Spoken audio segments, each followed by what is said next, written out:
There he is. Hey, Paul.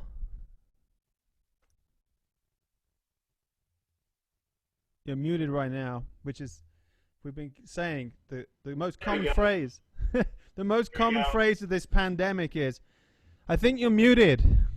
Yeah, yeah. It's hard to keep up with the technology sometimes. Yeah, yeah. Well, it's great to see you. We've still got folks just checking in, so we'll give them a minute. Where are you right now? You in Bloomington? I'm in Bloomington, Indiana. Great. Yeah, it's a beautiful day here. It's about 82 degrees and very sunny. And I spent the morning. I actually spent the morning. I've actually spent the last 2.5 days cutting down a significant amount of trees and cutting them up on my property. I live Nice. on 6 acres in Bloomington, Indiana, and Wow. whew, man, it's been tough. I'm a trombone player, not an arborist for sure. Well, I remember I spent 2 summers in school in Bloomington, and I loved the summers there because everyone clears out of town. It really has a small school feel to it during the summers. Oh And yeah, are you near I, the lakes and 6 acres? You've got to be in. It's just beautiful there. Which part of the town are you in? Are you near Lake Lemon or we're near Lake Griffey, which is Griffey? one of the water reservoirs for Yeah, the town. yeah. I We can made walk fame. there. Go ahead. Well, I made fame. I think Lake Griffey was famous in breaking away. Right, the movie. Have you seen the Uh, movie about? I Uh have. I have. Are you talking about the scenes where they're jumping into the water yeah, from the? You yeah. know, I think that is the Empire Quarry, You're right. No, you're right. Absolutely. Yeah, yeah. where they uh, where they pulled all of the limestone that covers the Empire State Building from. Did you know that? I've heard it, but I'd forgotten. Isn't it amazing? Yeah, the It is. limestone from Indiana. Yeah. You want to know a Yeah. weird? So we. You want to know a weird story? So in about 1983, my family got its first VCR. Okay. And I wasn't even playing music at that point, or maybe I just started Euphonium. And one of we had two blank VHS cassettes, and you kids there can ask your grandparents what they are. But we recorded two movies the first week that we got this VCR, and one of them was Breaking Away. And then like Wow. and then like 22 years later, I ended up in Bloomington, Indiana. How weird is that? Of all the That is pretty movies ever bizarre. made, it's just bizarre. But Yeah. And there's a lot. The strife between the townies and the university people is very real here, yeah, for sure, man, for yeah, sure. I think it was the people that worked the limestone quarries, and the university people. Yeah, yeah, that's the a very cutters. real thing. Yeah. Well, I loved my time there.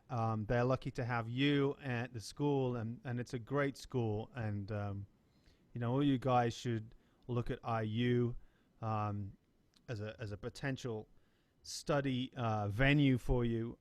It's one of the major schools. Has such a great history of trombone professors. Well, in every department really, but especially in ours. So we'll get going here. I want to introduce you guys to Mr. Denson Paul Pollard, Dr. Denson Paul Pollard.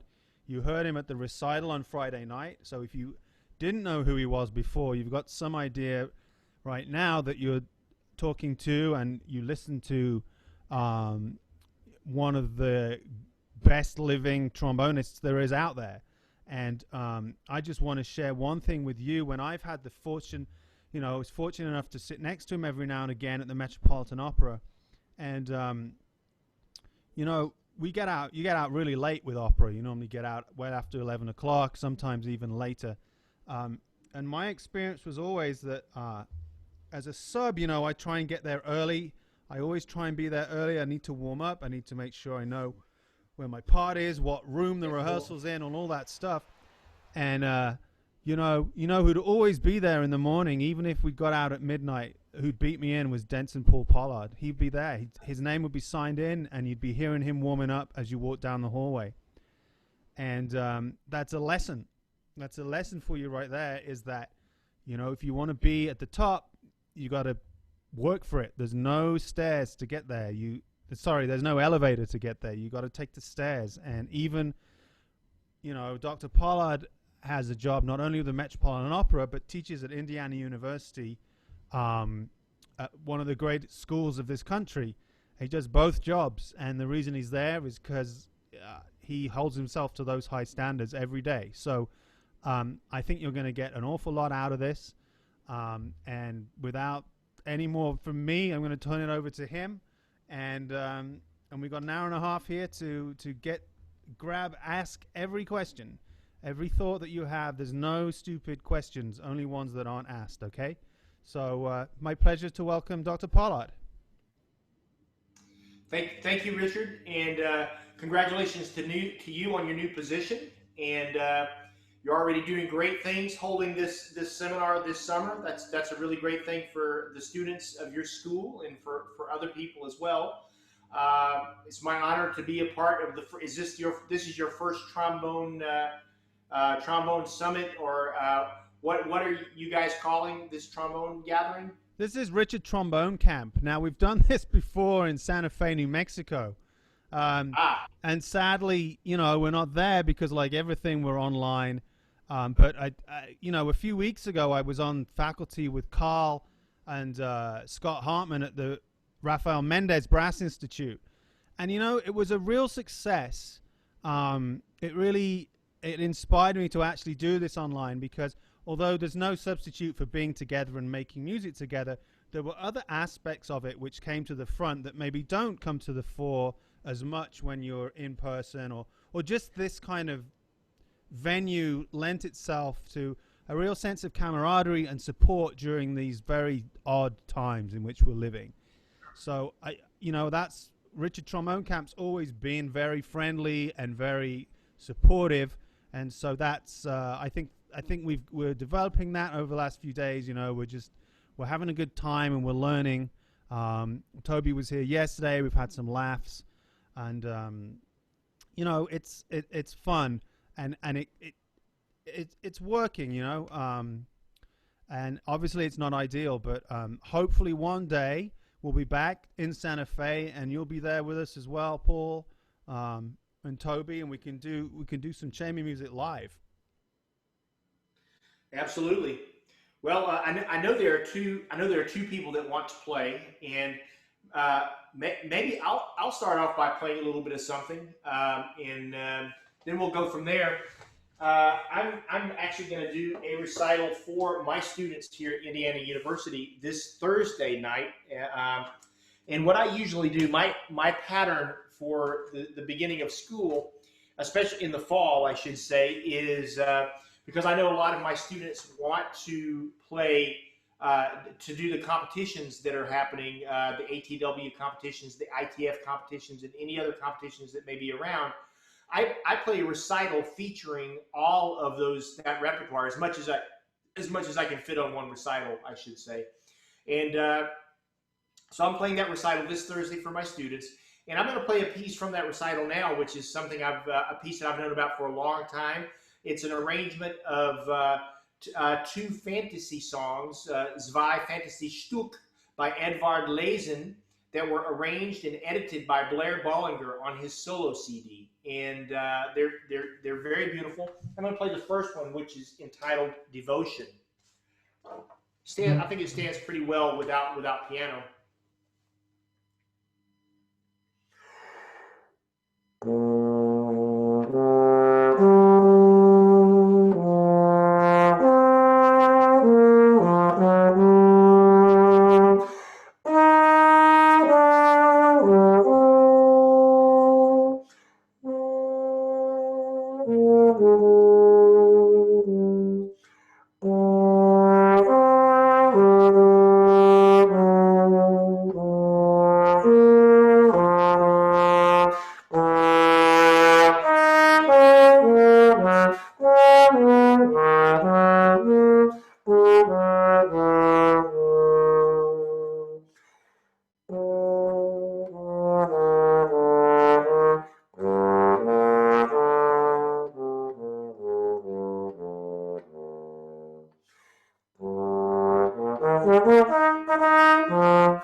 So yeah, that's supposed to be with piano, but I think it lends itself well to uh, being a kind of etude without the piano for sure. Now, maybe I'll talk a little bit now after I've played. Richard mentioned our time at the Metropolitan. Thank you for the virtual claps. uh, Richard mentioned our time playing together at the Met, and uh, the Met is a very busy schedule. You get to know each other's you get to know each other's patterns very well working there, and I guess I'm known for being a guy that shows up early and gets in a good warm up before every show, and getting to the practice room as early as just about anybody else in the orchestra. I noticed over the years, and that's been something that I've done since I was very young. Just to kind of let you guys know a little bit about my background. I am not from a musical family. I'm from a blue collar family. I'm kind of the black sheep, the outlier in my family, pursuing music and doing what I do. But I think I had two things that were a great advantage and a great strength for me growing up pursuing music, and that is number one, my my parents set a great example for having a work ethic. My father woke up very early every morning and went to work, and my mother did the same, and worked very hard at everything they did. And that kind of they instilled a very strong work ethic in me. And the other thing that I did growing up that I think has kind of given me an advantage in the music world is that I played sports. I played a lot of sports. I played baseball, I played American football, basketball quite a bit. And even though I think in America right now, sports unfortunately kind of overshadows just about everything else that there is, especially the arts, unfortunately, and I kind of resent that a lot. But I think that we as musicians can learn a lot by analyzing the patterns and the lives of professional athletes. And of course, even though it's possible that some of you may have heard this name as years go by, but someone that was iconic for sports achievement when I was growing up was Michael Jordan. And my wife and I have been watching the Last Dance recently on Netflix, the Michael Jordan documentary on his career and the things that led up to his last season with the Bulls. And no matter who you hear interviewed about Michael Jordan in this documentary, they might not have liked him as a person, they might not have liked him as a colleague, as a teammate, but the thing that across the board every person said that talked about Michael Jordan was that he worked hard, and had a fierce desire to succeed.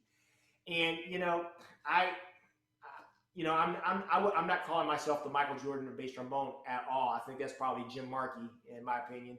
But you know, uh, I try very hard, and I use those athletes that I've read about, that I've analyzed. I use their patterns in their lives to kind of pattern my approach to playing the trombone. I, again, harkening back to Michael Jordan, the idea that was mentioned every time he was interviewed was that he got to the gym early every morning. He got his workouts in. He ate right. He did all the things that he needed to do. He wanted to have he wanted to take advantage of every edge that he could get to be successful. And I think most people that you talk to that would like to be professional athletes would tell you it is super competitive to try to do that. I forget the numbers, but if you want to be a professional baseball player in America, the small percentage of kids that play Little League baseball and even go on to play high school baseball, a very small percentage of them ever get a sniff at making money playing baseball. It's big time competitive. And I think our industry is the same way. You show up, my audition at the Metropolitan Opera, there were 200 people. 200 people sent in resumes for that. My thought has been, and I'll say this, I don't know who everyone is here, but I'm assuming there are quite a few students. What I would say is that when I was a student and I really wanted a job, when I really wanted to be successful, I was a person, again, like Michael Jordan. I wanted every edge I could get, and I did everything I could to make that happen. And I think the thing that you guys, the disadvantage you guys have these days is that there are so many distractions compared to when I was in college. I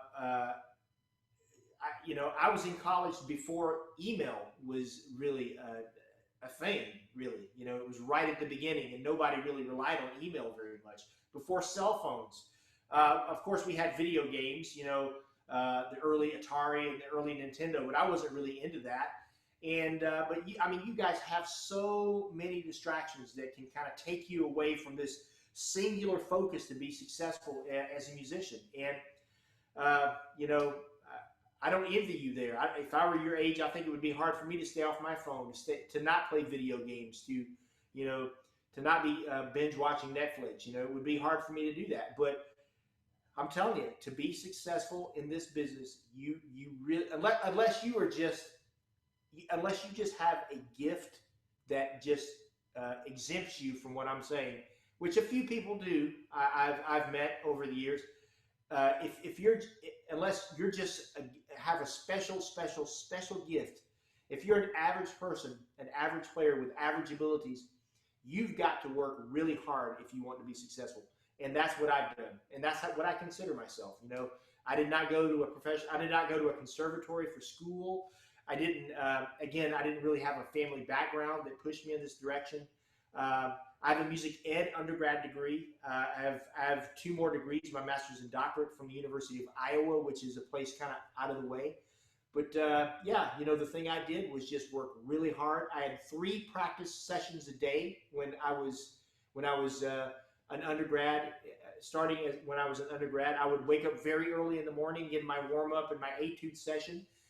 Another session during the course of the day, I would work on excerpts, and another session later in the day, I would do solos. And I was really committed to that. And we're talking 3 to 5 hours a day, depending on how much time I had. And that was something that I would not skip.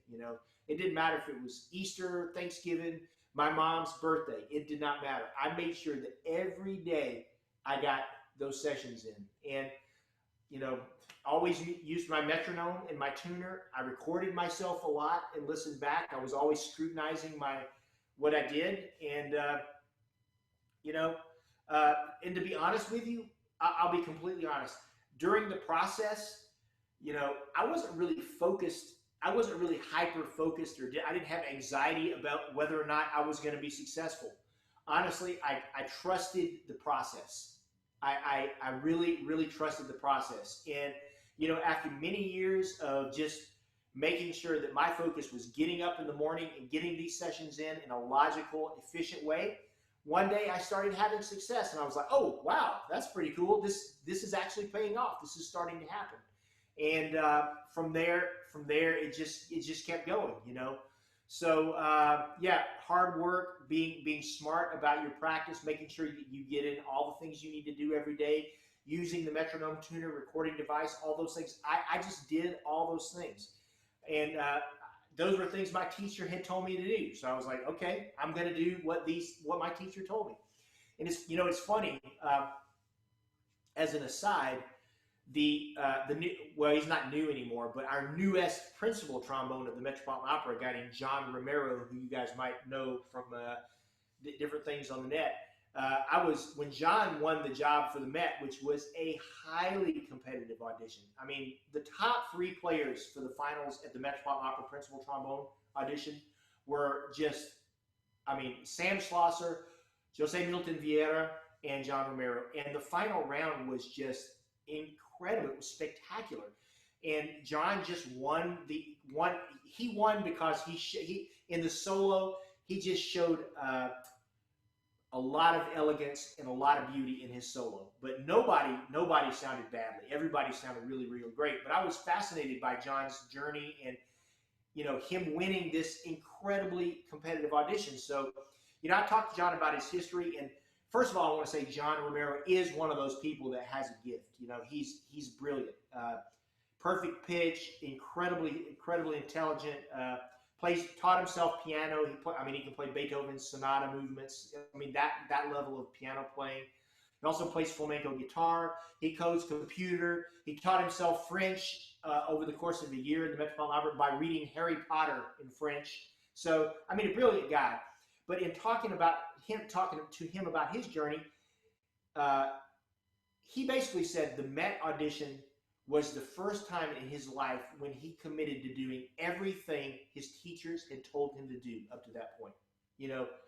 Up to that point, he said he was not 100% committed to doing things like listening to the entire work instead of just practicing the excerpt, recording himself every day and listening back, playing everything with a metronome, making sure that his time was impeccable, making sure that he got a good warm-up in every day before he did the excerpts. He said leading up to the Met audition was the first time that he did all of those things and did not skip anything. And, here he is, a principal player of the Lincoln Center Orchestra, which is a very special thing. So, yeah, that's basically a good bit of my story. And, we're gonna have some question time after this, but maybe at this point we can move to some players. Richard. Absolutely. I think first off we're going to listen to Connor Wilson. Connor, okay, I see you there. So Connor, why don't you? I'm going to get it queued up here. Why don't you just tell us a little bit about yourself? Can everybody hear me okay? I think you could speak louder or move your mic or turn up your... Is this better? A little bit, yeah. You could be louder. Is that better? More? Yes. Yeah, that's great. Okay. Hi everybody. So I'm Connor Wilson. I'm currently at Baylor University right now. I'm going to be a freshman this year. I'm from El Paso, Texas originally, and I play bass trombone.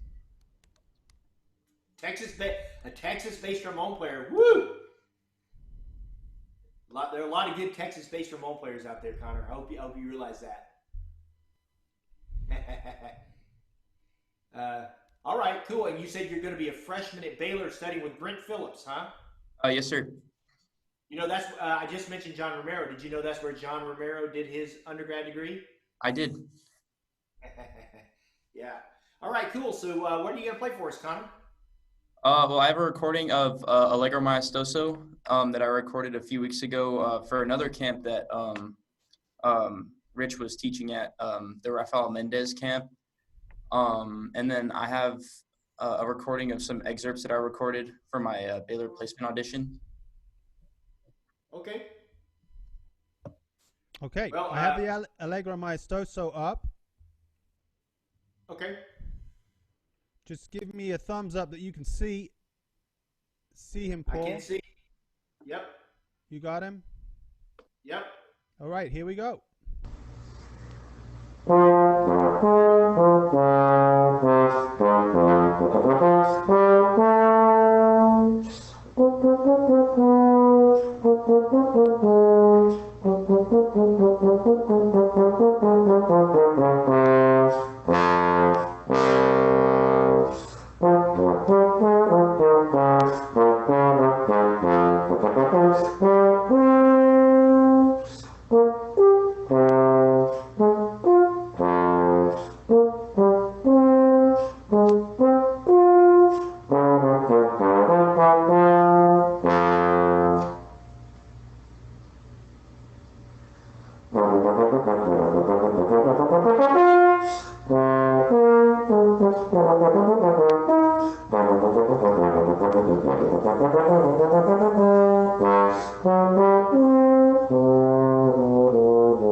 All right, Connor. Hey, great job, man. Sorry, I was writing some stuff down as you were as you were as we were listening to your recording. Wow, beautiful, beautiful, even sound. Really, really nice and great intonation. Really great technique in the fast. Great job, man. I Thank you so love much. this solo. Actually, it's what's that now? I said thank you so much. Oh yeah, man, you're gonna knock it out of the park at Baylor, really. Um, yeah, I'm not surprised. I'm sure you study. I'm sure you have a private lesson teacher. Yeah. Okay, yeah. If you guys don't know, I mean, Texas has this system of students having private lessons, and it just produces incredible players. Um, now, you know, it sounds really good. The things that I'm going to say right now, Connor, are things that I think that could make something that sounds, as I said, really fine, and I think it's gonna just make it more interesting, really. Okay. Because you know, man, I want to say something.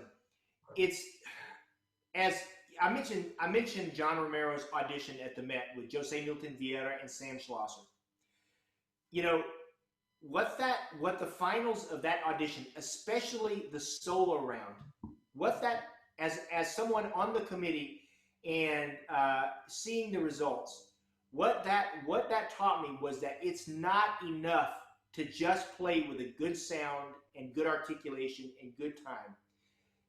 At the highest levels of performing and trying to win over an audience or win over a committee if you're competing.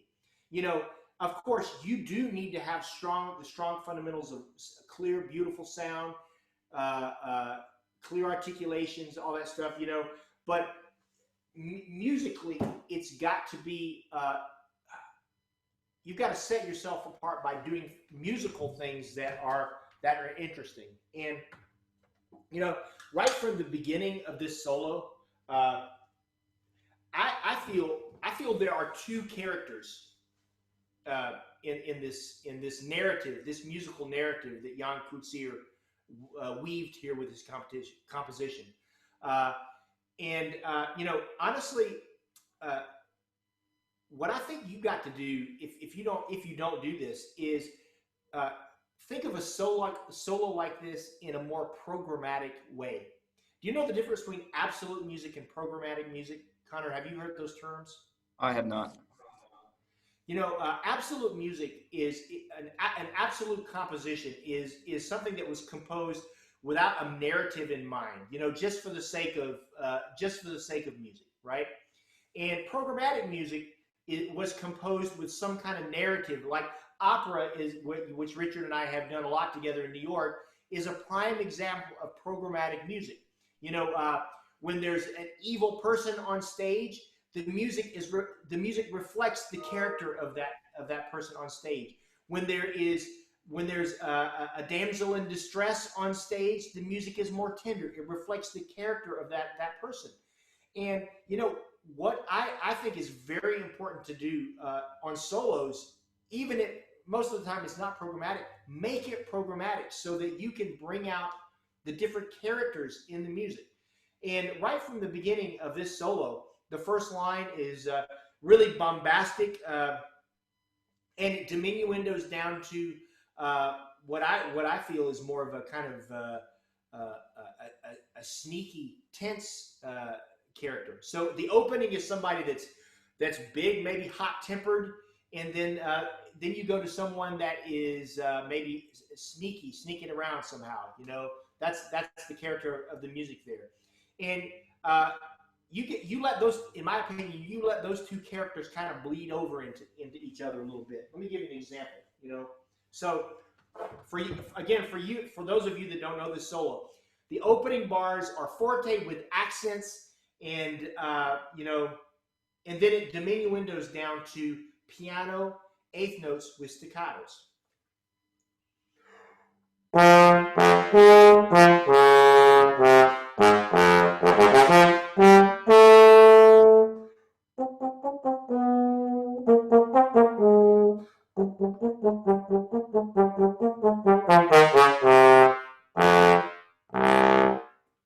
You know, so I used everything I could to make sure that in those first two lines, I brought out the music of this bombastic, fiery tempered character versus the music for this, you know, sneaky character, right? And I think we all need to do that when we play solos. You know, we've got to find a way to milk the music as much as we can and create a narrative for our listener. Do you guys know who Bud Herseth was? Some of you do, some not. Bud Herseth was the principal trumpet of the Chicago Symphony for many, many years. I forget the exact number. I think it was like half a century, actually, for a very long time. And he was held up. He was revered by many as the prototypical principal trumpet. He was the guy. You know, Phil Smith of the New York Philharmonic, you know, played in the section under Bud Herseth before he went to the New York Philharmonic. You know, and one day Bud Herseth was doing a radio interview, and the radio interviewer said, "Bud, you know, you play all these amazing solos, and you make us laugh, you make us cry, you make us scared. You bring all these emotions out when we hear you play. How do you do that?" And Herseth said, "Cowboys and Indians." And the interviewer said, "What?" He said, "Yeah, you know, Cowboys and Indians. When I was a kid, I grew up watching these spaghetti westerns that were a quarter in the movie theaters, and I loved them so much, and I always listened to the music that accompanied them and how that music changed as the narrative of the movie changed, and I apply that idea to everything I play on the trumpet." That's what Bud Herseth said. And, you know, if it's good enough for Bud, I think it's probably good enough for all of us, really, you know. So, Connor, I don't know, do you want to play a little bit now, or do you want me to just keep talking? If you could keep talking, that would be good. I haven't had much time to warm up today. Oh, okay. All We right. have some Well, other. that's Sorry, go Paul. We ahead. have some other recorded excerpts, right, Connor? Yes. They're not video, but Let, they're recorded. okay, let me mention one more thing before we leave from here. Two kind of technical trombone kind of things. First of all, Connor, uh, the two notes, interesting, the two notes that I heard that were not really centered, weren't your greatest sound, was the very first low F at the beginning of the solo. Bum, bum, bum, bum, bum, bum. And then, interestingly, there was the F 2 octaves above that. I would circle those notes in your music, and I don't know if you have a shift at that point around those notes or what, but just make sure those notes are as centered as possible. If you know, if it's a chronic issue, maybe this is a good time for me to just throw up my idea about range and about moving out of the different ranges of your instrument. And again, Richard, guide me if I'm going over, because this is going to take a few seconds before we get to the excerpts. No problem. Yeah,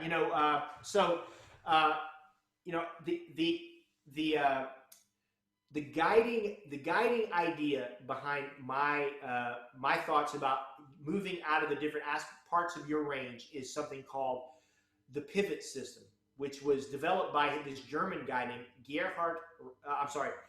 His last name was Reinhardt. I think it's Reinhardt. And the primary idea behind this principle is that the way you move from low range to high range, or the way you move from one note to the next, is by pivoting the air in different directions. And this has been something that's really helped me over the years. I mean, I think I have as good a range on the bass trombone as any person.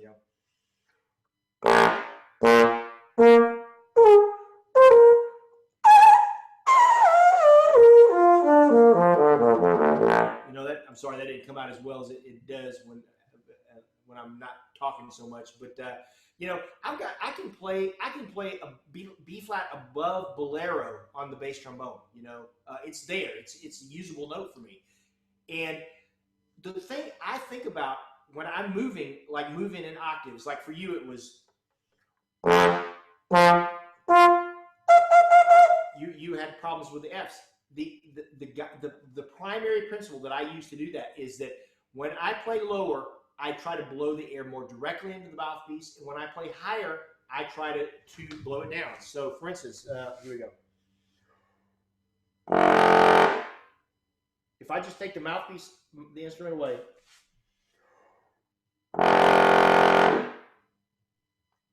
I feel the air moving really slowly and widely hitting my hand. And if I play the 2 octaves above,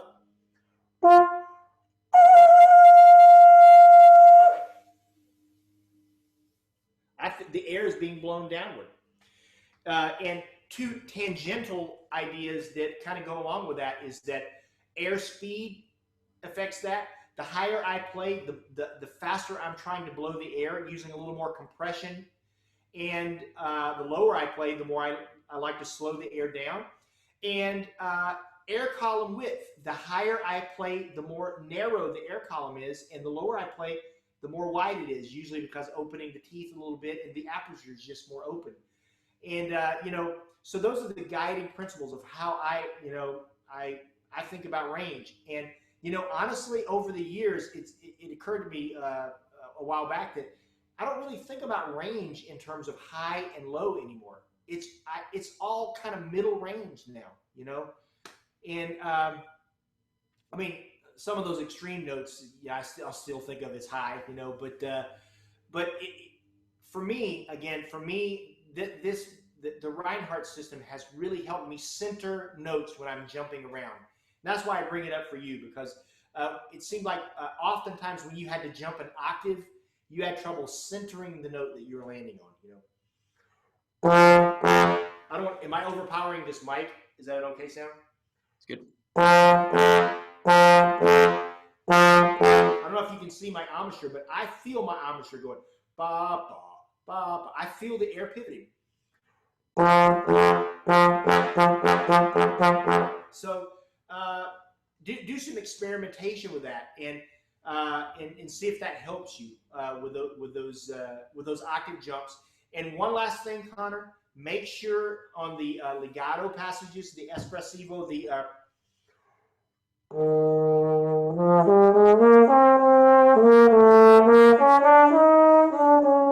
that legato passage, make sure that your tongue and your slide are coordinated so that it's not glissy. I heard a little bit of this.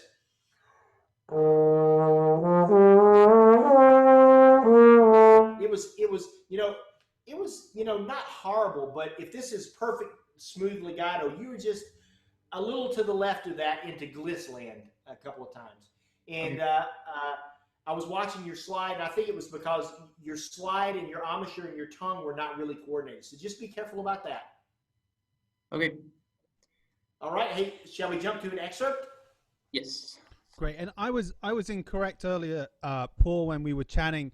We do have another bass trombonist to play, and who's going to play live, Josh Hernandez. But if you do have time, Chris Terrazas, a tenor player, had recorded a lot of stuff, and in his other class, he got to just hear a couple of things. So we have plenty of playing for you if you want it. Okay. So there are 3 other people that want to play? No, there's 2 others. Okay. Why don't we hear one excerpt from Connor? Okay. And then we'll move to the other. All righty. Here it comes. Do you think it would be possible if we could skip to the second Franck excerpt?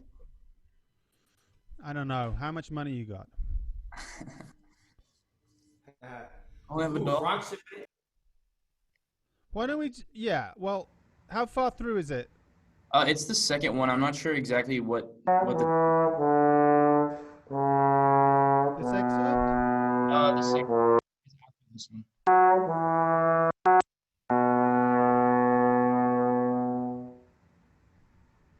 From here? I think should be. Because I know that there's 4 bars of rest in between one part. Yeah, it's after.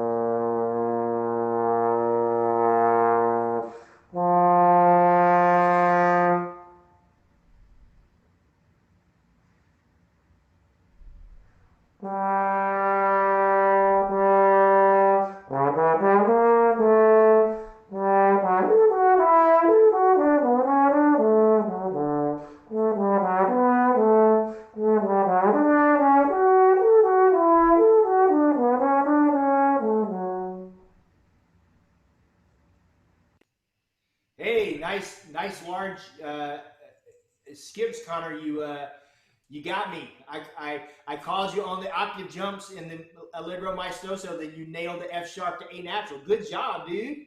Thank you. Now, I want you to be honest with us all. How many takes did it take you to get that clean version? You be honest. So like for all of the excerpts, that was the second take, but it definitely took me a lot of reps to get it clean. That's a tough excerpt, isn't it? Yeah. I heard Jim Markey say one time when back in the day when he was taking auditions, he said, when I can play an excerpt 10 times in a row perfectly, I know I'm ready for the audition. Just kind of give you the mindset into who I revere as a musician and person, as player. And, I kind of think of it the same way, and realize, I don't know how many like high level, like really, really stressful auditions you've taken, like where money's on the line. Hey, if I play well, I'm going to make cash. If I don't play well, I lost money because I had to buy a ticket and all this crazy stuff, but as you get older and as there's more on the line at an audition, nerves can come into play. I would, don't stop your preparation on an excerpt like this with being satisfied at the second, many takes. You finally got a good take. You on something like this, and I would also say on the soft stuff for sure, man. Do jumping jacks in place and simulate your heart rate beating, and then try to nail it. Because that's kind of how an audition is. I don't know about you guys, but for me, I get nervous just like the next guy, and the thing I've done over the years to prepare for having to play excerpts in an audition is to try to make myself feel as uncomfortable as possible when I'm playing the excerpts, because an audition is not a comfortable experience. It really, really, I think auditions really suck for them. They're just emotionally draining, and you work so hard, and when it doesn't work out, you just want to jump out of an airplane, But, yeah, just realize that nerves are the X factor, and being able to play something well in the practice room is very different from the live situation.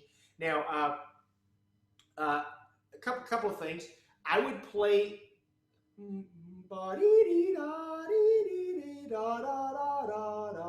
I would play that thing. I would play that whole line over a D drone. Have you done that before slowly? I have not. Yeah, a good portion of that is outlining a D major arpeggio, and because it goes by so fast, and we have all of the notes of that chord kind of ringing in our ear as you play it. We kind of want to hear F sharps low, and we kind of want to hear A's a little bit high, and we want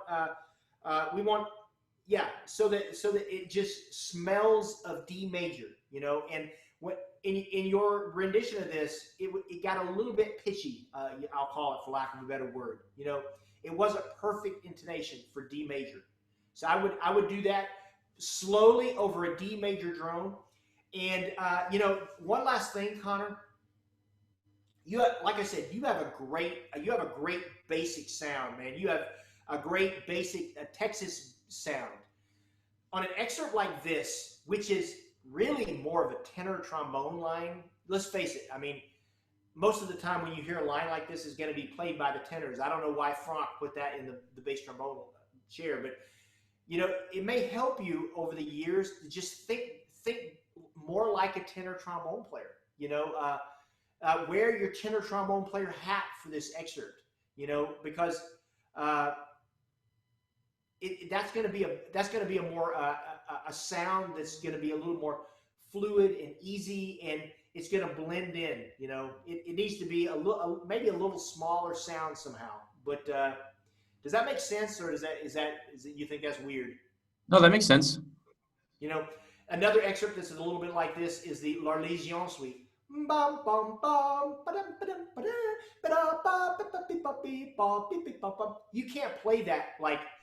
can't play that with the same sound and approach as like Rheingold. You're gonna kill yourself because it's so high and so agile. You kind of have to take on the mentality of another of your tenor trombone player colleagues, right? Yeah. But hey, man, nice playing. Great to hear you. Thank you so much. And yeah, I look forward to seeing you out there in the audition world sometime. Come to IU for grad school, man. We have a whole studio of bass trombone players. I got 15 bass trombone players here. Hey, I want him. I want him at DU. All right. Sorry, Richard. It's all good. No, he'd do really well at IU. I think. Yeah. He's a fine young man. All right, so who do we have next? So Josh Hernandez is going to play live. We're just over halfway through now, Paul. Josh Hernandez, why don't you go ahead and tell us a little bit about yourself, Josh, where you are in your studies, and what you're going to play. And like I said, we also have Chris. We can hear some of Chris's excerpts that he didn't get to the other day too, if you'd like, Paul.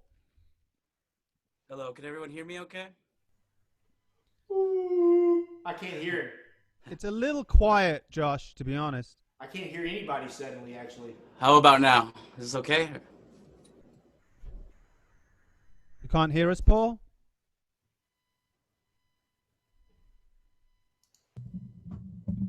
Hold on, we might be losing Paul. Paul, nothing? I'm sorry, I can't really hear. I can't hear. Um, I think it's on Hello, my hello? end. Hold on, I'm gonna get some Bluetooth speaker. Wait, I'm gonna get some speakers. Is my mic okay? Can you hear me all right? yeah, we Yeah, can it's hear you, good. Josh. It's quiet, but it's okay.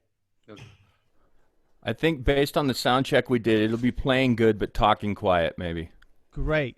Do you know why Paul might not be able to hear us anymore? No, his internet might be feisty. Might be worth, if we don't get it fixed quickly, for him just to log out and log back in. Let's see if he comes back, though. How's that, Paul? I think he's hooking up some Bluetooth speakers. Right. Or Doesn't Bluetooth look like the face of a person that can hear us, though. No. Paul? Can you hear us, Paul? I'm going to put it in the chat. There we go. How's that? Oh, good. You in? Can Yeah, you I'm hear in us? now. Okay. Yeah, Okay. I've got this big external Bluetooth speaker over here, and sometimes the sucker just goes out. I do not know why, honestly. So, Are there other people doing Bluetooth stuff in your house? Maybe. I've got 2 kids. Yeah. So I just stay on these headphones now. That's Cool. Okay. All right. So, like I said, we're a little over halfway through, Paul. I don't know if you heard this. This is Josh Hernandez. Josh is going to tell us a little bit about himself, where he's from, and he's playing live, obviously. And if you have time, Chris Terrasas recorded a lot of stuff for this on tenor trombone. He didn't get to it much of it in the other class, so he's available too if you have time and you're so inclined. Definitely. I'll make sure we get to you, Chris. Great. All right, Josh, tell us about yourself. Hello, I'm Josh Hernandez. I am a junior at the University of Texas at El Paso, and I am originally from El Paso as well. Wow, another Texas-based trombone player. Woo. What are you going to Go for play, it, man. Josh? I'll be playing Allegro Maestoso as well.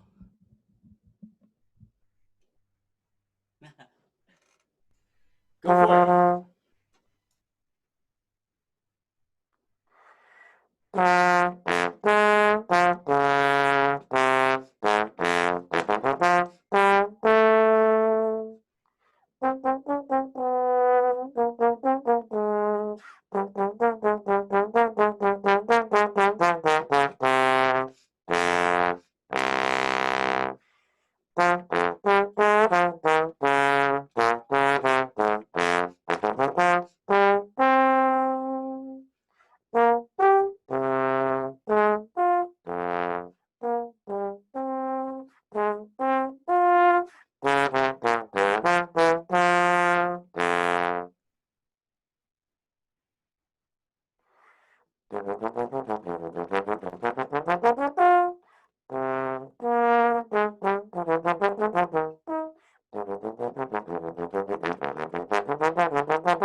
All right. Hey, Josh, we're going to stop there. Great job, man. Great job.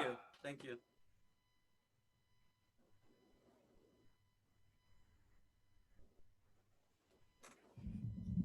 Yeah, man. Okay, so let's talk about a little bit of this now. I'm going to mention a few things that are different from what I talked to Connor about. The first thing I'll say, Josh, and you know,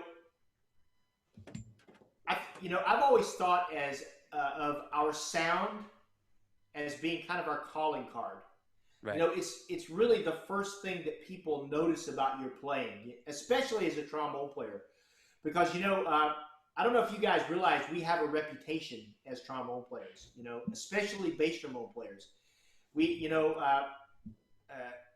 there's a reason why there are all these jokes about trombone players always playing too loud and being too heavy and not matching the balance and all this stuff. It's because it's true, especially bass trombone players. And having a sound that's not even and is forced is a major issue, especially with people that don't play our instrument. And the first thing I want to talk about is your overall sound, which it's not horrible, and it may be a mic thing, but I think that your sound could stand to be a little more centered overall and just warmer. And in my studio and with myself, when I occasionally have this problem as well. When I get to my practice time and I'm recording myself, I'm like, ew, I don't like my sound. Or if I have a student and we're talking about sound issues, there's something that I do every time with them. What do you think that might be? Probably some type of maybe long tones or soft playing.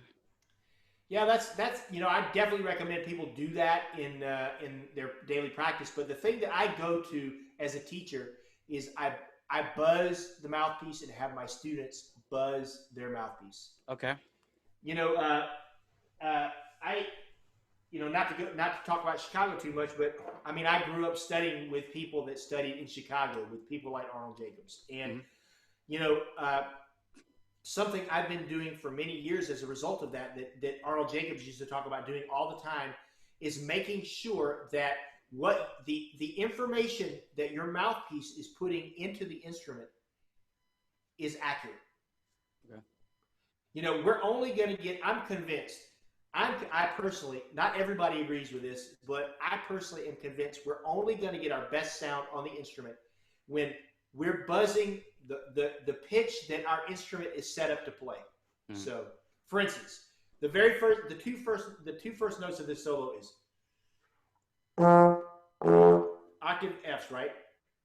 If I'm buzzing G, E natural, your mouthpiece, your buzzing lips, and the instrument are fighting each other, and the sound suffers because of that conflict between your mouthpiece and the instrument. Another good example in life is the phone and the Bluetooth speaker. Your Bluetooth speaker is only going to sound as great as the information that your phone is sending. Correct. So I want to start off by hearing you buzz FF. And let me ask you, do you have a drone by chance? Can you put a drone on your phone? Yes. Something that's as loud as we can all hear?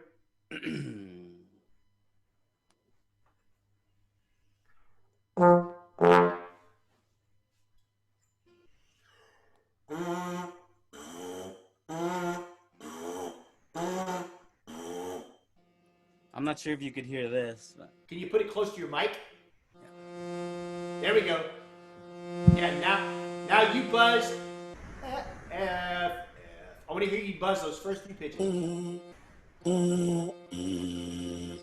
Again.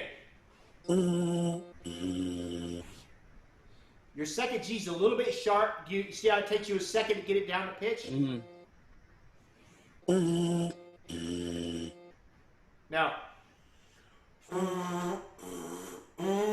go to the minor third, the A flat.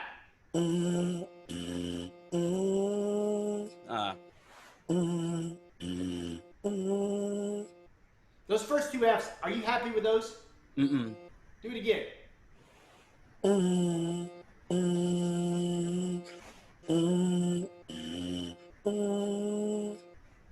Now, la, la, la, la. First four notes. Then D flat, la.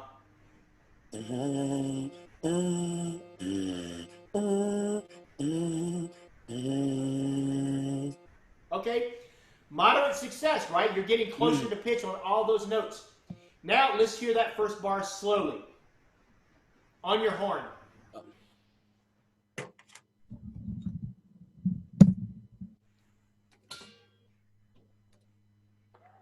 How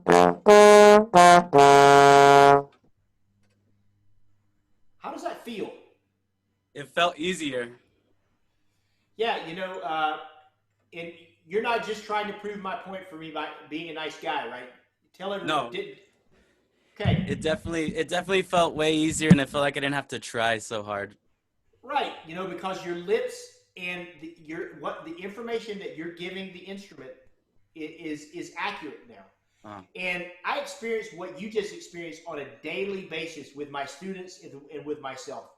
I call buzzing the aspirin of trombone playing. In the West, if we have a muscle ache, if we have a headache, if we have something wrong with us, in the West, we pop an aspirin, and it usually like takes away an ache or pain. It does a good job. Mouthpiece buzzing will do the same thing if you make sure that you're relaxed, using a lot of air, and you're buzzing the correct pitch, and then you go back to the horn, and it just makes everything easier, man. So I just full disclosure, I spend probably 5 or 10 minutes every day before I go to the instrument buzzing my mouthpiece over drones. It's always with something that has a fixed pitch, just to make sure that I'm actually my lips are actually matching some kind of again a guide for how to buzz. If you're looking, if you want to explore more buzzing, my buddy Brian Hecht of the Atlanta Symphony Orchestra, another Texas-based trombone player. Have you seen his buzzing video where he talks about all the things he does? Yes, I have.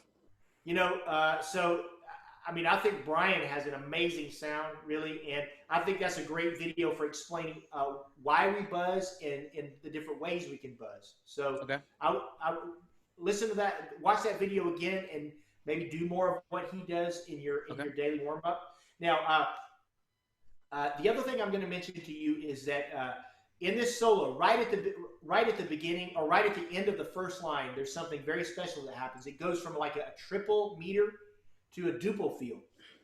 Ba ba ba ba ba ba. 1, 2, 3, 4, 5, 6. Da, da, da, da, da, da, da, da, da.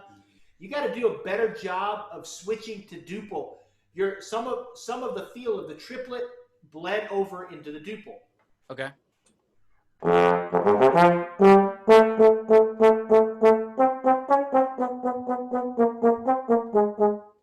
Can you just do that transition? Let me hear bar 1, 2, 3. Let me hear bar 3 through 6. Ba ba ba ba ba ba. 1, 2, 3, 4, 5, 6. Da da da da da. Da da da da da. Transition from the triple to the duple better.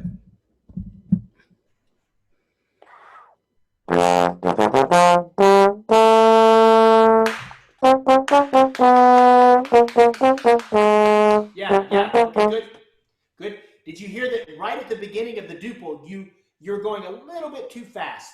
Oh. So just make sure when you get to the duple, it's very different from. That's one of the things I think that makes this solo kind of interesting is that movement back and forth between triple and duple. So be careful there. Another thing I want to talk about is I love the fact that you're using vibrato in this espressivo section. What is your model for vibrato? What kind of vibrato do you want? I believe like a singer. Okay, yeah, that's great. That's exactly what I was going to say.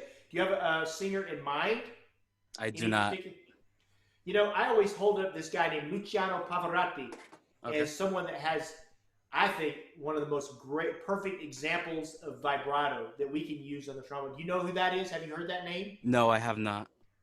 Pavarotti is considered by anybody that plays opera full time to be the greatest tenor opera singer of all time. And interestingly, he later in his career he started collaborating with pop singers and doing pop projects as well. But he had a very powerful but yet beautiful sound and had an incredible range as a singer. And his vibrato was really, really great. I think it was just the right speed and just the right width, And I think you could work to refine what you're doing there. I love the fact that you're using it, and I think we do as trombone players need to use it. It's been said that we as trombone players have a sound that's closer to the human voice than any other instrument, you know. So and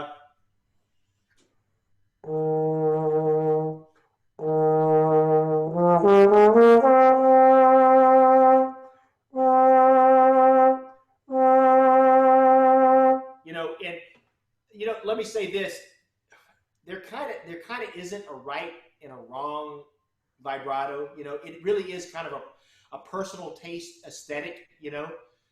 I guess my point with you is that it wasn't consistent.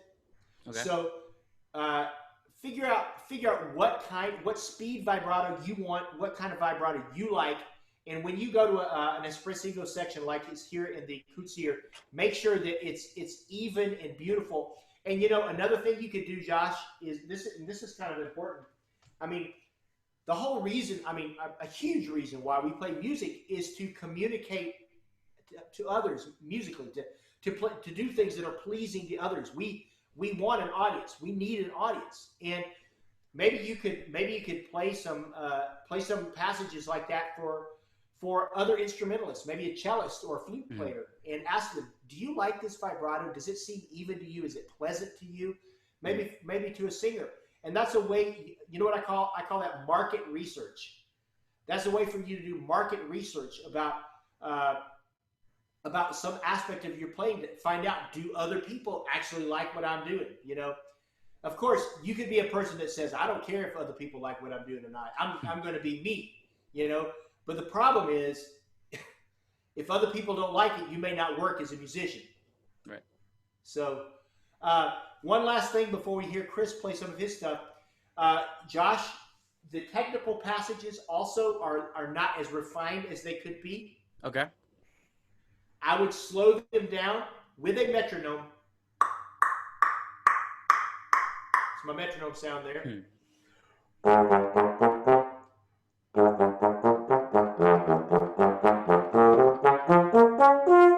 Let me just hear you do that first one. That would be bar 23. Now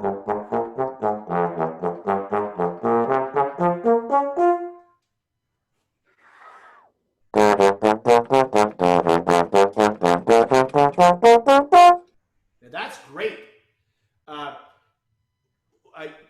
A practice strategy that this is not an epiphany. Everybody as a professional uses this, but only play something as fast as you can play it perfectly and work that line, and then slowly move up the metronome marking until your fastest tempo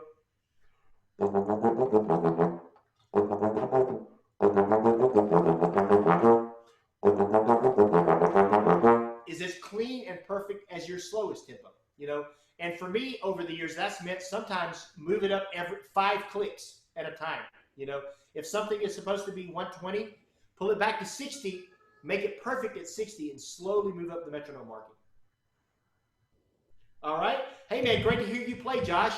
Yes, thank you so much. I really appreciate it. Absolutely. Do Connor and Josh know each other? Do you guys know each other? Yes, we do. Okay, all right. Cool. All right, so we have a tenor trombone player now.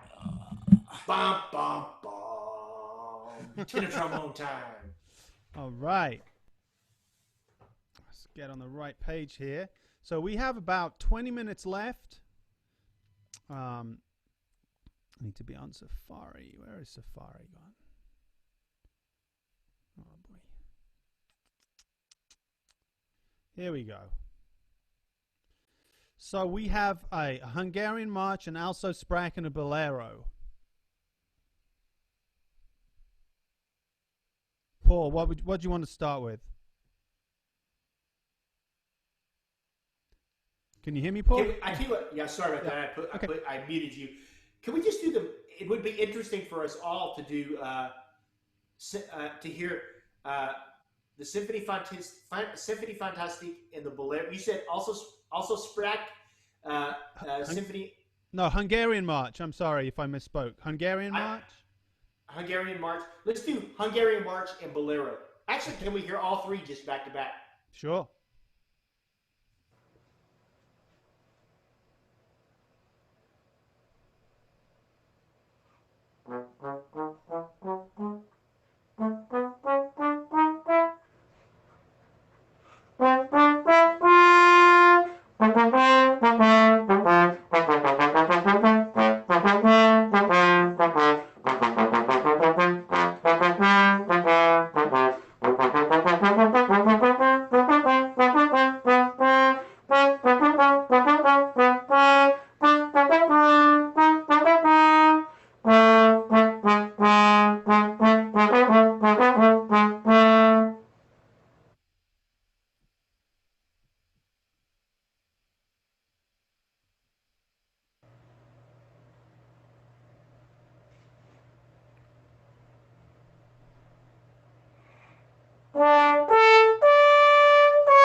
Hey, tell us a little bit about yourself, man. Where are you from? Where do you go to school? I'm currently living in El Paso, Texas. I just graduated from the University of Texas El Paso with Dr. Steve Wilson, and I'm heading to DU to the University of Denver with Mr. Harris this coming fall. So I'm moving in about a week. Wow, Richard, there's your lead trombone player in the trombone choir. Yeah, I know. Yeah, man. Yeah. Hey, fantastic playing, Chris. Thank you. He has Let some me ask you- competition from Darian, though. Yeah. Yeah, Darian's coming too. Oh, that's very cool. I know you, Darren. Where do you go to school, man? I went to school for my master's in New York for 3 years at MSM. Okay, but are you from Georgia originally? No, I actually met you at the STS in Georgia like in 2012, 2014, something like that, a while ago. Okay. Yeah. All right. Good to see you again for sure. Yeah. So, Chris, let me ask you: have you taken any professional auditions? No, I have not. At least not orchestrally. I have done like ITF and ATW, but I have not done any orchestral work really. How did those go? How did On 2019, I was a finalist. I did not win on either ITF or ATW, but I was in the final round somehow. Hey. Well, somehow is because you sound great, man. Really, Thank you. Really. Were your submissions as high level as these recordings? I mean, I did the best I could at the moment. Mr. Harris has actually, and Dr. Wilson, they've been working with me well, Dr. Wilson has been my teacher at UTEP for the past 5 years, and Mr. Harris started working with me about 2 years ago. So I've definitely had a lot of help from them to get me where I am right now. Because, yeah, I never had a private teacher before that during high school or anything, so I didn't have a lot of musical ideas or how to improve on my own that much. Well, I think you sound fantastic, man. I'm gonna, what I'm gonna say, there's one major thing that I want to mention, but then the other things are small things, small ways you can tweak. This, by the way, this could have been an orchestral audition round. These three excerpts, three kind of contrasting excerpts.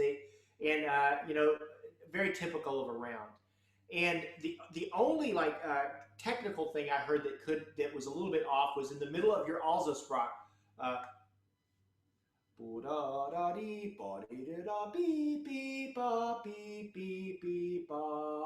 I think there was a time issue there. Yes, I do hear it now. Now you mention it. But besides that, I didn't really hear. I mean, you were very accurate, and there weren't any miscounts or anything else like that. Now, I mentioned John Romero at the beginning of this thing, and I'm gonna harken because that's the greatest tenor trombone audition I've ever heard. The Met principal trombone audition. And I think the thing that you've got to do is something that all of those guys that got to the finals did with their excerpts, and it's this. You've got to somehow make each one of these contrasting excerpts very different in character from the others. Mm-hmm. I mentioned the Allegro Maestoso, the fact that there are two characters in the first two lines of that solo. Bam, bam, bam, bam, bam. Yes. And you heard me talk with these guys about making sure that the characters were very clearly presented in how you played that music. And I think you could do a better job on these three excerpts of making them contrast even more. And for instance, the Hungarian March. Mm-hmm.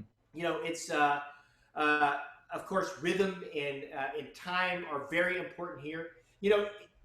This is how I would approach this if this were my round. I would have played as loud. I would focus on time and crispness and energy. Yes. You tended to. You didn't. I don't think you actually slowed down. I mean, if we put a metronome on your playing, I don't think it would have slowed down. But it just kind of got heavy and kind of dragged and just kind of started to lean backwards a little bit.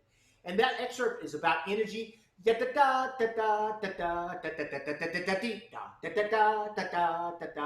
would even maybe play it a little faster, Okay. so that I could present that kind of playing to the committee in a very clear way, right? I see. Yes.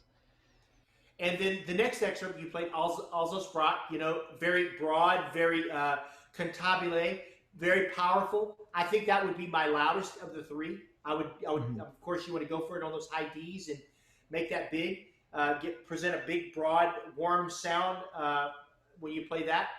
And then on the bolero, I didn't really hear any time issues there, which is sometimes an issue with players. I thought maybe for an audition, it was a little bit slow and lethargic. I see. I'm not gonna play it on bass drum.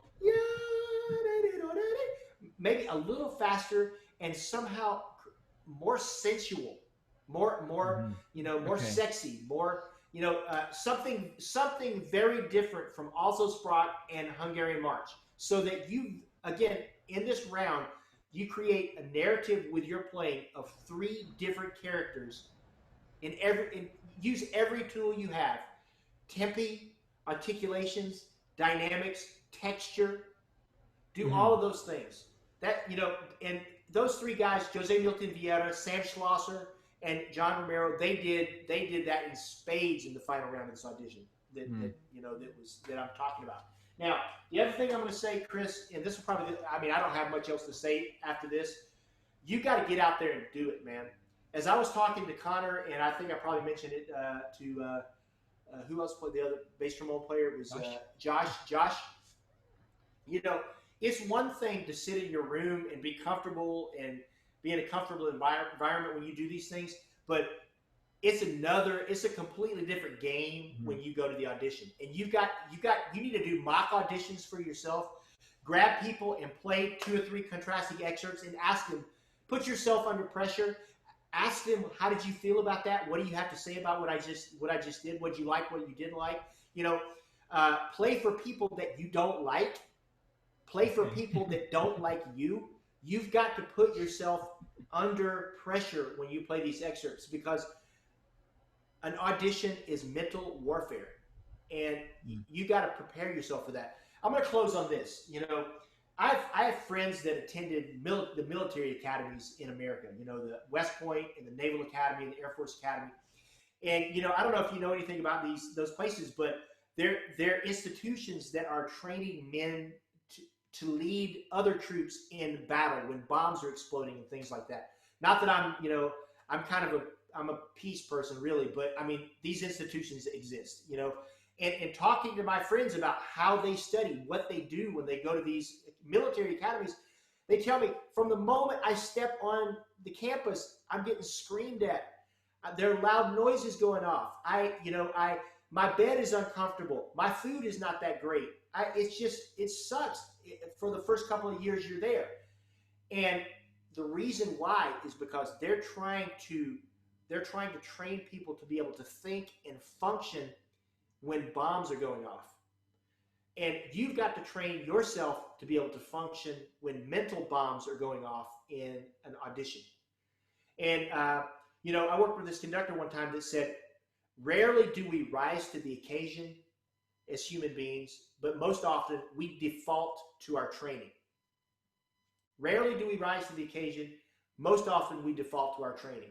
So, the next level for you, Chris, after you submitted this fantastic set of excerpts, is to get yourself into the war arena of auditions and train yourself to be a mental giant and be able to just stay focused. The New York Philharmonic's going to have a second trombone opening at some point. You could go there and advance. You may be sitting there on stage looking at Joe Leslie staring up at you. That's pressure, dude. So you just got to prepare yourself to be able to do that. And you can't do that in a practice room. You can only do that through playing for other people and making yourself uncomfortable. Running stairs and then playing the excerpts, doing jumping jacks and then playing the excerpts, waking up in the middle of the night and playing the excerpts. Playing them when you're cold, not warmed up. Playing them when you're completely warmed up. In every way, just be ready for anything. That's the next level for you. All right? Thank you. Bravo, so much man. for that. Thank you. Yeah, great playing. And thank you for letting us know your story also. That was really inspiring for me. I mean, I also come from a, working class family, and I mean, my brother does play actually trombone, but our family isn't necessarily musical, so it's inspiring to hear how much hard work, got you to where you're at now. So thank you for sharing that. You're welcome, man. It's just my story. Do you guys know about the 10,000 hours theory? There's this theory about how many hours of focused practice of a skill that you're trying to obtain, or something you're trying to do.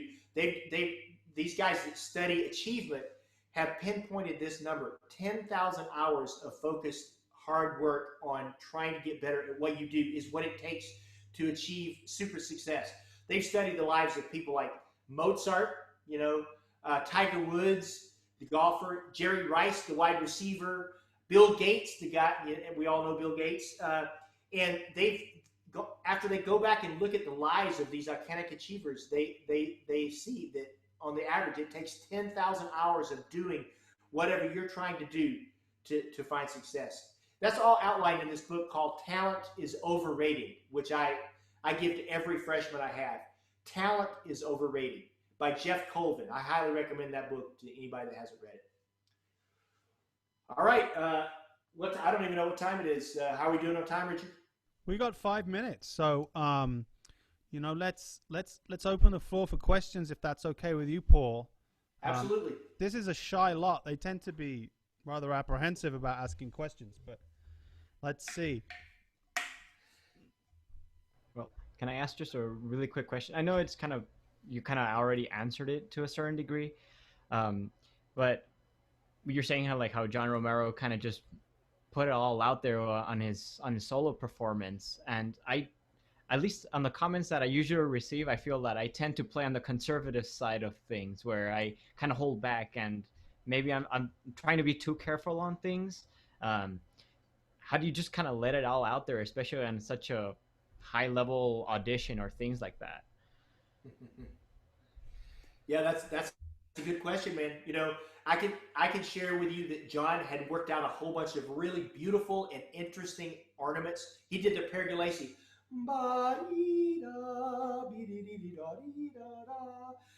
And he just added a whole bunch of ornaments that just made it angelic. It was incredible. So he did that. He didn't breathe in some places that are most people are going to 95% of people that breathe or that play the solo are going to breathe in certain spots. He avoided those spots and phrased in ways that were a little bit unique and different from the other people, all with the goal of making him stand out in a positive way versus the other people. And so I don't know if this is answering your question, but yeah, you can imagine you got to understand the psychology of a committee. If you've got a committee that's been sitting there for 3 or 4 days and have heard hundreds of players, and you've got to do things that are positive things that are going to make you stand out from all the masses that you're just hearing. Your mind gets numb. When you hear somebody add a beautiful ornament on the solo that nobody else did, when you hear somebody not breathe in a place that everybody else breathed in, you go, oh, whoa, that was kind of cool. Yes, I'm voting for that guy, So those are some of the things you can actually do on your solo. As far as trying to get out of your box, out of your shell in the moment, I would just play more solos, man. I don't know if you've done a lot of solo recitals, but nobody's born just being able to stand up and just wear their musical heart on their sleeve and just go for it in an audition. Most people early on, or in a solo recital, I should say, most people early on are a little bit focused on not making mistakes and just being accurate. But as you get better fundamentally on the instrument, and you can just rely on your fundamentals, you don't have to think about your fundamentals anymore. They're just going to be there because you've practiced them so much. you can kind of let go and just think about being an expressive musician more. And that comes with time and getting more comfortable with being on stage and playing solos. I'm sure I'm going to end talking about Michael Jordan. This is how I begin. I'm sure when Michael Jordan was in high school, he was having to think about the form on his jump shot. I'm sure he was having to think about his footwork and his technique and just the way he dribbled and I mean all the fundamentals of playing basketball. I'm sure he had to think about that stuff back then. But over the years of working out hard every day, focusing on all of his fundamentals, by the time he started winning championships, that stuff was just automatic. He didn't have to think about the form on a chest pass.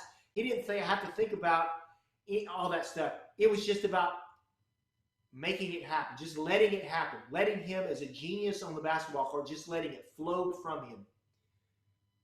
Like jazz in a way, basketball's been compared to jazz, and that's what happens the more you do this. The more comfortable and reliable your fundamentals get, you don't have to think about them anymore, and you can just be an expressive musician. I'm going to have to go, unfortunately. I have to teach believe it or not, I have to teach one more lesson after this.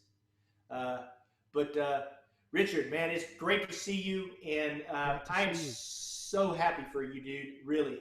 Congrats on this new job, and I know you're going to do great things, and I wish you all the best with it. And everybody that I heard play today, congratulations on your beautiful playing, and I hope to see you guys somewhere in the world at some point. Thank you so much, Paul. It's been great to have you. I think these guys got an awful lot out of this. If it's okay with you, I'm going to give them access to a recording of this, if that's okay, so that they can check it out and go back over things that maybe they missed. And then, hope to see you real soon. Once this thing is over, we can either get a beer in New York or, if we're flying properly, you can come out here and do this stuff in person. Absolutely, man. Thank you for having me so much. No worries. All right, we'll be in touch soon. We'll see you guys later. Take care. Bye-bye. And for everyone else, Matthew's back from M&W. We're gonna meet him in his room in just a minute, and we talk about manufacture and all that stuff, and have a hangout there before Barry's masterclass. So we'll see you in a second in the other room.